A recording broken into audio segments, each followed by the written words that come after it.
10 guidelines to repelling modern women. Let's talk about it.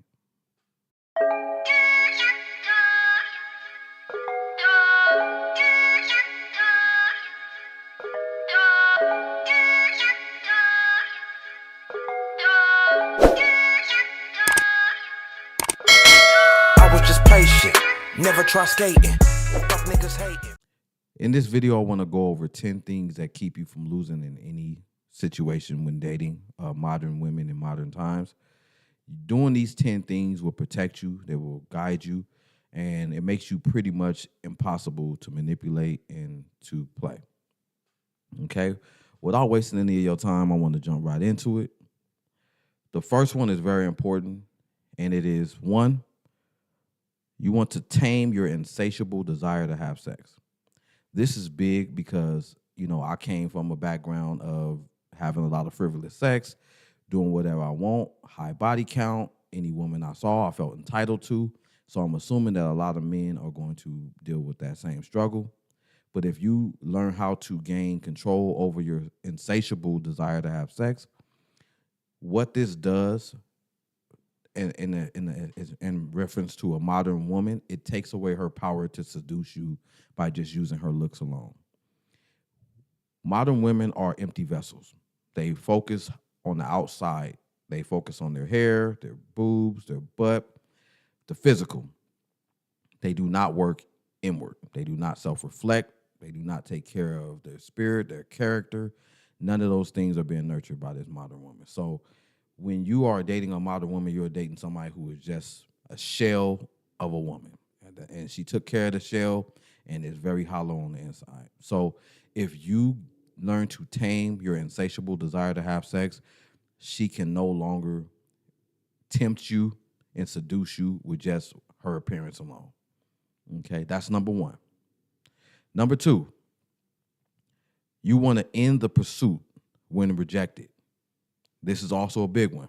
You see these videos online where men are pursuing the woman. She's walking down the street, and he says, "Excuse me, hey, ma, can I talk to you?" And she's like, "I'm not interested."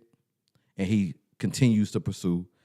And what that's doing is women, they will reject men for sport. Okay, by rejecting you for sport, it shows them just how thirsty you are. And she's not interested in the man who has self-respect. She's not interested in the man who will go on and move on without trying to beg her for her time or her attention. She needs the man who is going to over-pursue her while she's rejecting him, so that lets her know to what degree he is insecure and to what degree he is willing to pursue her, so she can get an idea of how much she can extract from you. So on this key right here, it is very important that you end the pursuit when rejected. If you're approaching a woman and she looks off, that's rejection. If she picks up her phone and acts like she's on the phone, that's rejection. If she tells you she's not interested, you're not her type, that's rejection. If she tells you that she has a boyfriend, that's rejection. End the pursuit as soon as you are rejected, because to not end the pursuit and you're believing that, oh, she wants me to try harder, and that is a fear-based. That is you not thinking with a mindset of abundance. That is you thinking that if you don't get her, another man will. Okay, but instead, this woman is rejecting you. She is devaluing you, and you are allowing her to. And you are putting yourself in a position to praise her or place her on a pedestal, and that is what she is testing. So that is why you want to end the pursuit upon rejection, okay? There's no way that a modern woman can extract anything from you if you don't allow her to reject you on a constant basis in order for you to, pursue her harder, and so she can extract what she wants from you relentlessly, pretty much. Okay? Number 3, value is subjective but not determined. Okay, your value is determined by you and you alone. It doesn't need to be sold, convinced of, or forced to be acknowledged. By doing this, you remove her ability to make you feel less than, not good enough, like you don't need you don't meet normal, reasonable standards, and you don't need to fight to be acknowledged. Okay, so you need to already own a sense of value within yourself. You need to know who you are and where you stand and what values you could potentially bring to someone else's life. Now, imagine a scenario where there's two women in the same room with you. One won't look at you, but one is highly attracted to you. Pretty perception would say that the one who is not looking at you it doesn't value you, and the one who is looking at you obviously values you. But the one who isn't looking at you, she could also value you, but she is doing the modern woman thing where she wants you to chase her so that she can extract things from you. She needs you to be in a lesser or a lower value or position than she is in order for that to be the dynamic she's looking for. She's looking for a transactional dynamic between her and the man versus a woman who can acknowledge who you are simply by your presence. That is a woman who can see you for who you are, read your potential, read your energy, and she can see your value. So you want to know your value first so that when someone else knows your value, you guys are on a common page. You guys, there's a connection that can be formed there. Number 3, never seek closure for poor behavior. This is very important because once you have deemed somebody's behavior to be unacceptable or something that you are just not willing to tolerate, there's no conversation needed to be had. You don't need to ask somebody why they treated you like that, why they talked to you like that, why they went missing, why they cheated. If you know that you would not tolerate that behavior, whatever excuse she can possibly give you does not matter. Any excuse will do. To allow this woman to provide you with an excuse as to why she behaved the way she did is to seek closure and to potentially validate her behavior, because if she was to tell you that, hey, I did what I did to you because you did what you did to me, that puts something on your conscience that makes room for you to accept her poor behavior. Instead of seeking closure from poor behavior, let it be what it was. Let it be what it is. You do not accept it. You reject it. Return to sender. There's no conversation that's needed to be had. Number 6, move through faith. By moving through faith that you are covered and protected, faith that you are on the path of righteousness, faith that what is for you cannot be lost, faith that what is not for you will be removed. So if you keep your faith and you know the things that are not for you will be removed and the things that are for you cannot be lost, anything that is willing to walk away from you, turn their back on you, deceive you, replace you, devalue you, that wasn't for you to begin with. That is not something that you need in your life.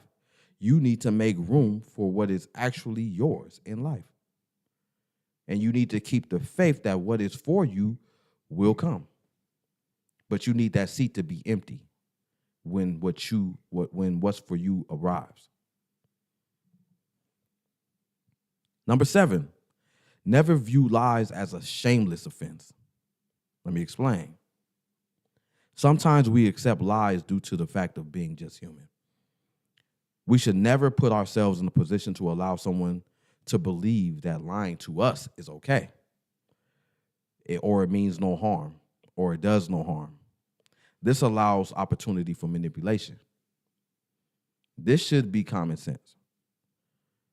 But what happens is everybody lies. So it's easy for us as being flawed individuals ourselves to justify that flaw in somebody else because we see it in us, we see it in them, we feel like it's human, it's inevitable, there's no way to avoid it. My point in this one right here is to not let someone believe that it's okay to be a liar or it's okay to lie to you. they should be putting effort behind not lying to you, putting effort behind being transparent. They should feel free to tell you the truth. They should enjoy being upfront and honest with you. That should be something that they grow accustomed to doing. That is how you grow. That's how you grow closer. That's how you grow bigger. That's how you grow longer. The truth. So allowing someone to lie and forgiving them for their lies and just being passive about it under the, the thought of that it's just something that humans do and it can't, everybody lies and there's no way to avoid it. That's only going to open up opportunities for you to be manipulated, because this person is not going to have any incentive to change their behavior. Number 8, avoid getting every woman that you are intimate with pregnant. This is one that don't apply to a lot of us, but it applies to some. But just because you like a woman and just because you're intimate with a woman does not mean she needs to be the next mother of your child.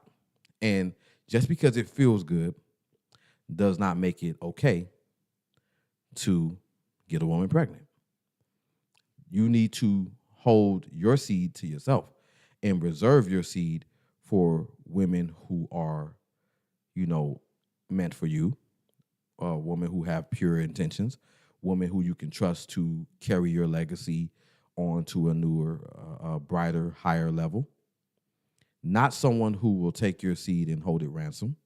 Not someone who will take your seed and use it to extract finances from you, monetary gain from you. Not someone who will take your seed and drop them off at your door and then run off with another man.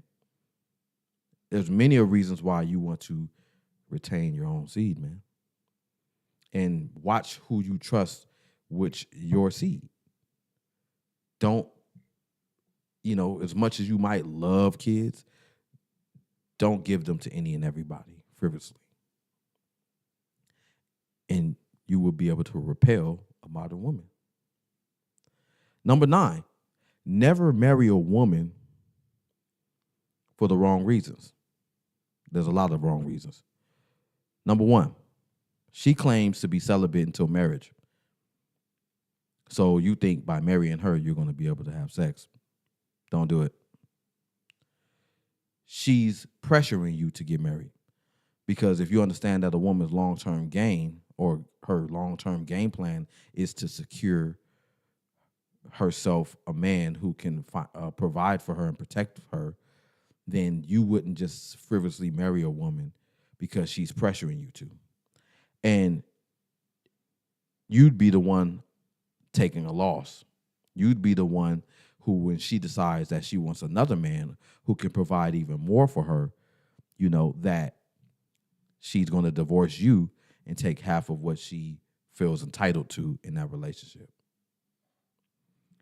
Lastly, number 10, never allow a woman to become or get into the position where she holds all the power.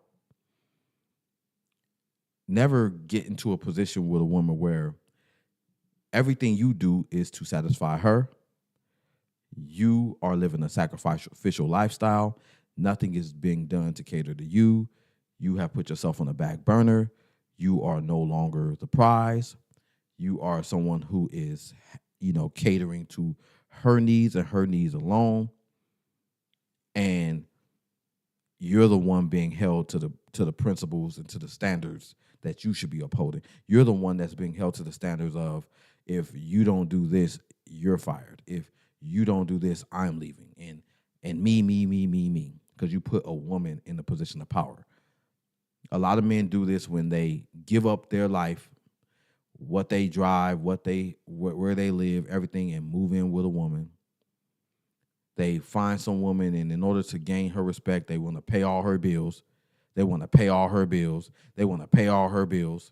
And the second that you cannot afford to, or you decide that you don't want to, or you realize that you shouldn't be doing that to begin with, because those are hers,